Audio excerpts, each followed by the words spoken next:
नमस्कार साथियों, एक बार आपका फिर से स्वागत है हमारे चैनल जियो वोल्कनो में। और मैं हूं लोकेश प्रजापति। तो साथियों, हमने रीट परीक्षा और आरपीएससी की सभी परीक्षाओं को ध्यान में रखते हुए कक्षा 6 से लेकर कक्षा 10 तक की राजस्थान अध्ययन सीरीज को चालू किया है, जिसमें हमने सबसे पहले क्लास 6 की सीरीज को चालू कर लिया है। अब तक हमने क्लास 6 में राजस्थान अध्ययन का चैप्टर फर्स्ट राजस्थान एक परिचय और सेकंड चैप्टर राजस्थान का इतिहास पढ़ लिया है। अब हम आज तीसरा चैप्टर इतिहास जानने के स्रोत स्टार्ट करेंगे। तो साथियों, चैप्टर स्टार्ट करने से पहले यदि आपने हमारा चैनल सब्सक्राइब नहीं किया है तो उसे जरूर सब्सक्राइब करिए। तो स्टार्ट करते हैं हमारा चैप्टर 3। चैप्टर का जो नाम है इतिहास जानने के स्रोत। सबसे पहली बात, इतिहास जानने की आवश्यकता क्या है? स्टूडेंट्स एवं साथियों, इतिहास जानने से हमें उस वक्त की जो सभ्यता होती है, तत्कालीन जो सभ्यता है, उसके विकास की अवस्थाओं का पता लगता है। जैसे कि हम बात करें कि हड़प्पा है कालीन जो सभ्यता है, उसका पता लगाएं, या फिर मौर्य काल में लोग कैसे रहते थे, कैसे कपड़े पहनते थे, कौन सी भाषा बोलते थे, कौन सी मुद्रा का उपयोग करते थे, हमें कैसे पता चलेगा उस इतिहास के बारे में। और आज हम क्या पहनते हैं, हम कौन सी मुद्रा का उपयोग करते हैं, हम कौन से बर्तनों का उपयोग करते हैं, हम कैसे घर बनाते हैं। तो साथियों, इससे सभ्यता के विकास के क्रम का पता चलता है। तो प्राचीन कालीन इतिहास का जो अध्ययन हम करते हैं, उससे सभ्यता के क्रमिक विकास का पता लगता है कि उस सभ्यता ने कितना विकास किया है। इतिहास जानने के लिए वैसे तो बहुत सारे अनेक स्रोत हैं, लेकिन मुख्यतः इन सभी स्रोतों को दो भागों में बांटा गया है। पहला है पुरातात्विक स्रोत और दूसरा है साहित्यिक स्रोत। हम एक एक करके दोनों पे जाएंगे कि साहित्यिक स्रोत में कौन आते हैं और पुरातात्विक स्रोत में कौन आते हैं। तो सबसे पहले हम बात करते हैं पुरातात्विक स्रोत। पुरातात्विक स्रोत की बात करें तो प्राचीन काल के वे अवशेष जिन्हें हमें स्थान व घटनाओं के संदर्भ को समझने में सहयोग मिलता है। यानी कि हमें उस वक्त जहां भी हम खुदाई कर रहे हैं, या हमें कोई स्तंभ मिल गया, या हमें कोई शिलालेख मिल गया, कोई भी अवशेष ऐसी चीज, या हमें कोई सभ्यता ही मिल गई, या कोई घर मिल गया, तो उस सभ्यता को खोजने के बाद वहां पर मिली हुई वस्तुओं से यदि हमें उस वक्त की सभ्यता को समझने में मदद मिलती है, तो उसे हम कहते हैं पुरातात्विक स्रोत। तो प्राचीन काल में वे अवशेष जिनसे हमें उस वक्त की सभ्यता या उस वक्त की घटनाओं का पता चलता है, तो उसे हम कहते हैं पुरातात्विक स्रोत। जैसे कि कोई शिलालेख मिल गया, मौर्यकालीन को शिलालेख मिल गया, तो हमें शिलालेख को पढ़कर हमने पहले उस भाषा को समझा और बाद में पढ़कर समझा, तो समझ में आता है कि उस वक्त के लोग कैसे रहते थे या मौर्य समाज कैसा था।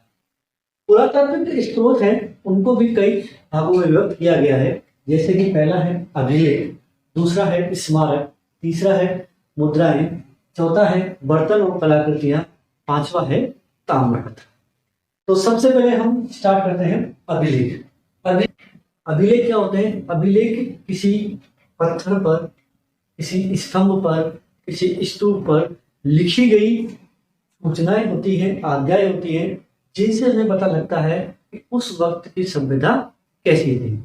तो अभिलेख ये शिलालेखों, शिलालेख मतलब शिला मतलब पत्थर, शिलालेखों पत्थर की पट्टिकाओं, पाषाण शिलाओं, बड़े बड़े पत्थरों पर के बड़े खंडों पर लिखी गई, स्तंभों पर, भवनों पर, गुफाओं पर, मूर्ति और प्रतिमाओं पर, स्तूपों, मठों, तालाबों, खेतों में खड़ी शिलाओं पर, ताम्र पत्रों पर उत्कीर्ण विविध भाषाओं में लिखी गई जो लेख होते हैं, उसे हम कहते हैं अभिलेख। मतलब आप उसको बड़े बड़े पत्थरों के, जो बड़े बड़े पत्थर होते हैं, उन पर लिख सकते हो, आप किसी स्तंभ पर लिख सकते हो, भवन पर लिख सकते हो, गुफाओं में लिख सकते हो। तो कहीं पर भी अलग अलग शैलियों में, गद्य भाषा या पद्य भाषा, किसी भी शैली में यदि उस वक्त उस तत्कालीन सभ्यता ने कुछ लिखा है, तो उसे हम क्या कहते हैं? अभिलेख। और उस अभिलेख को पढ़कर हम उस तत्कालीन सभ्यता को समझ सकते हैं। प्रशंसा में लिखे गए अभिलेख को क्या कहा जाता है? प्रशस्ति कहा जाता है। प्रशंसा मतलब यदि किसी अभिलेख में किसी राजा या किसी अन्य व्यक्ति की प्रशंसा लिखी गई है तो उस अभिलेख का कहा जाता है प्रशस्ति कहा जाता है। वेरी वेरी इंपॉर्टेंट, ये प्रशस्ति क्या है। अभिलेखों से क्या क्या पता लगता है? अभिलेखों से उस वक्त के राजा के बारे में, उनके आश्रित लोगों के बारे में, और रानियों के बारे में, राजकुमार के बारे में, और सामंतों आदि के नाम, घटना की तिथि, शासन कार्यों और आज्ञाओं का उल्लेख मिलता है। मतलब उस वक्त राजा कौन था, उस वक्त के राजकुमार कौन थे, उस वक्त की रानियां कौन थी, वहां की जो जनता थी, जो आश्रित लोग थे वो क्या थे, उनकी क्या व्यवस्था थी, वर्ण व्यवस्था क्या थी, और उस वक्त राजाओं का उस वक्त के राजा थे वो अपनी आज्ञाओं को भी अभिलेखों पर लिखवाते थे। तो उस वक्त उनके नियम उस वक्त उनके राज करने के नियम क्या थे, इन सब का पता, और यहाँ तक कि वहां की तिथि का भी पता हमें इन अभिलेखों से लगता है। इसलिए इन्हें हम क्या कहते हैं? पुरातात्विक स्रोत कहते हैं। इनके तत्कालीन राजनीतिक, सामाजिक, धार्मिक जीवन की जानकारी भी मिलती है। इन अभिलेखों से हमें उस वक्त जो राजा थे उनकी जो राजनीतिक व्यवस्था थी कि वो मंत्री या अपने पदों को क्या कहते थे, महामंत्री, इस तरह की जो राजनीतिक व्यवस्थाएं थी उसके बारे में, उनका जो सामाजिक, जो उस वक्त का जो सामाजिक जीवन था कि क्या वहाँ वर्ण व्यवस्था थी, वहां पर कौन युद्ध करने जाता था, मतलब ये सारी व्यवस्थाओं के बारे में, और धार्मिक जीवन, वो कौन सा धर्म मानते थे, किस भगवान की पूजा करते थे, तो ये सब चीजों का पता किससे लगता है? हमें अभिलेखों से पता लगता है कि राजा उस वक्त कौन सा धर्म को मानते थे, उन्होंने किस धर्म को बढ़ावा दिया है। तो ये सभी चीजें हमें किससे पता लगती है? अभिलेख से पता लगती है। कौन कौन से, जो राजस्थान की हम बात कर रहे थे, कौन कौन से राजस्थान में प्रमुख अभिलेख मिले हैं? नगरी अभिलेख, कंसवा अभिलेख, घटियाल अभिलेख, किराड़ू अभिलेख, नानसा अभिलेख, तो भीलवाड़ा में है। बरनाला युग स्तंभ। युग अभिलेख क्या होता है? किसी स्तंभ पर लिखे गए जो अभिलेख होते हैं उसे हम कहते हैं युग अभिलेख। बरनाला युग अभिलेख इस हम स्तंभ भी कह सकते हैं, और सामूली शिलालेख जो कि किसी पत्थर पर लिखा गया है। तो इस प्रकार से ये अभिलेख हैं जो कि राजस्थान में हमको मिले हैं। घटियाल जो अभिलेख है, जैसे कि हम बात करते हैं घटियाल अभिलेख, वो किसके बारे में बताता है? प्रतिहारों का इतिहास, जो गुर्जर प्रतिहार थे उनका पूरा इतिहास अपने को घटियाल अभिलेख पर मिलेगा। तो घटियाल अभिलेख से हमें गुर्जर प्रतिहारों के इतिहास का पता लगा, यानी कि हमने इतिहास जानने के जो स्रोत है वो क्या है? घटियाल अभिलेख। फिर बिजोलिया अभिलेख क्या है? चौहानों का इतिहास बताता है, जो चौहान थे उनका इतिहास बताता है।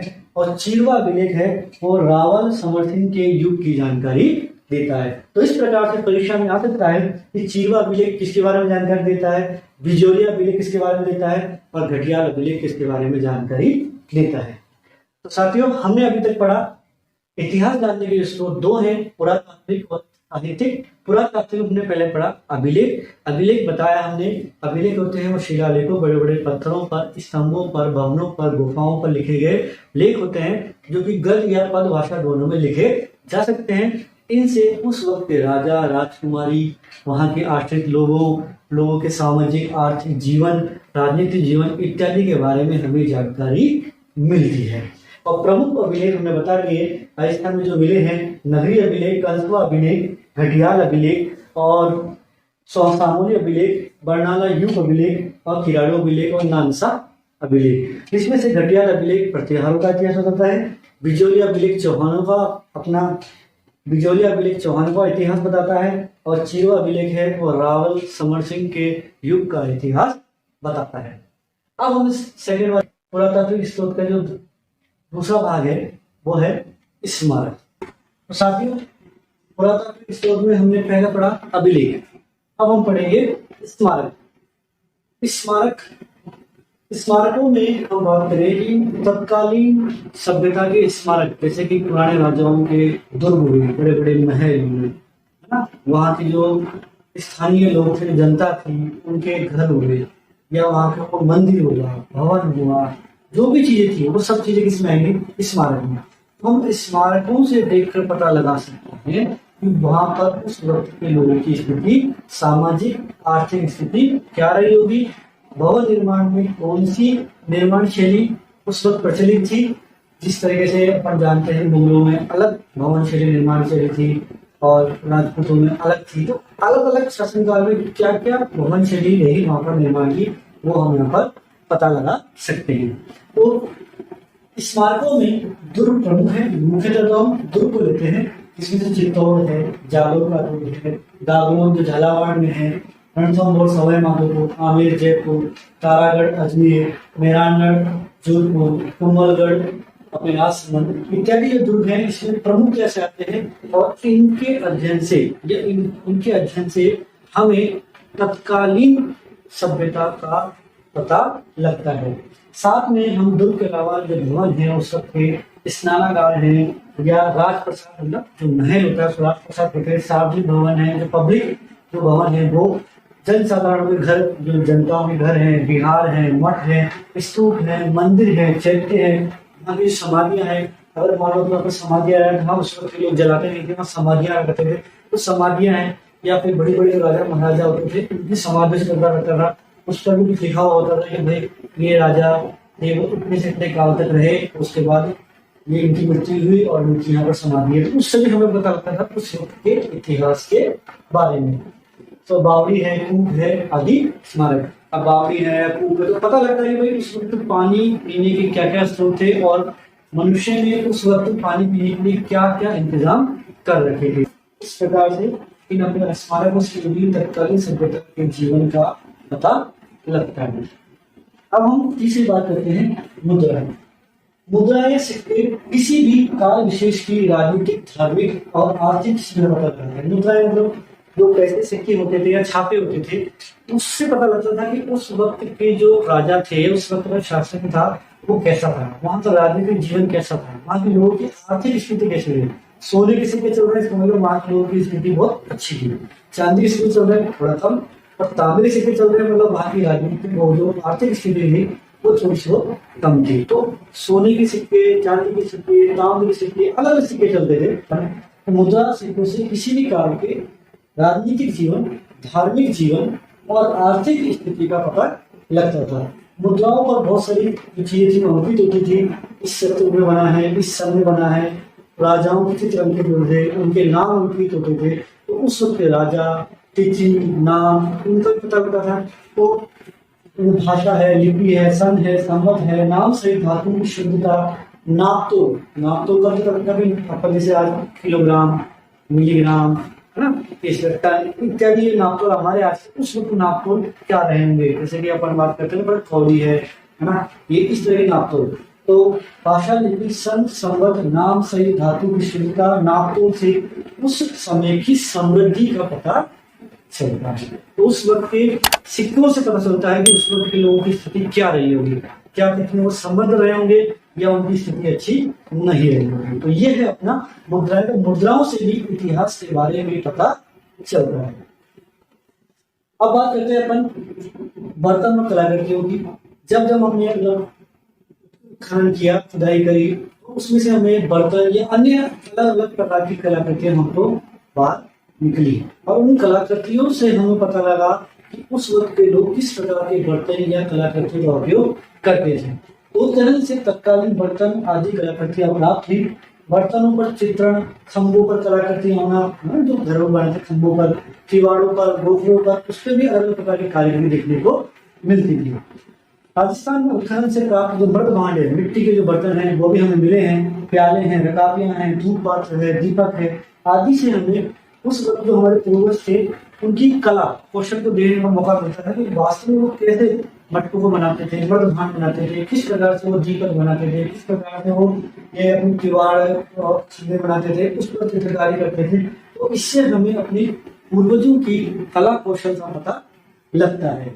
तो ये जो चौथा स्रोत है पुरातात्विक स्रोत का जो भाग है वो है बर्तन और अन्य कलाकृतियां। राजस्थान में जो हमें कुछ सभ्यताओं से बर्तन या अन्य कलाकृतियां मिली हैं वो है जैसे कि गणेश्वर सभ्यता है जो नीम का थाना सीकर में है।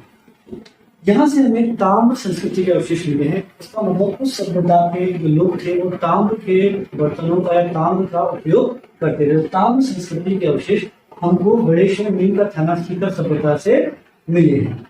जोधपुरा, जयपुर और नोह भरतपुर ये भी सभ्यता है। जोधपुरा सभ्यता में जयपुर से और नोह सभ्यता हमें भरतपुर से मिली है। उस तरह से वहां से हमें जो मिला है तो वहां पर हमें काले व लाल रंग के मृद भांड मिले हैं, मिट्टी के बर्तन मिले हैं।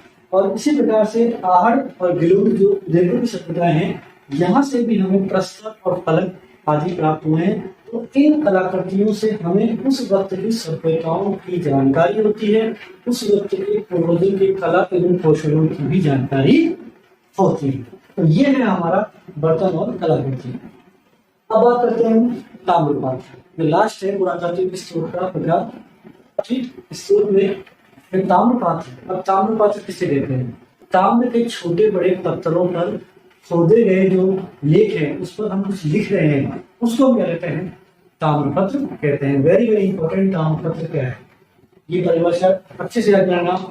ऑब्जेक्टिव टाइम में ये बहुत अच्छा क्वेश्चन बन सकता है कि ताम्र निम्न में से ताम्रपात्र कहेंगे और 4 ऑप्शन दे देंगे। दान पुण्य संबंधित ताम्रपात्र, इसलिए इन्हें हम दान पात्र भी कहते हैं। तो ये अलग से ताम्रपात्र को ही दान पात्र भी कहते हैं।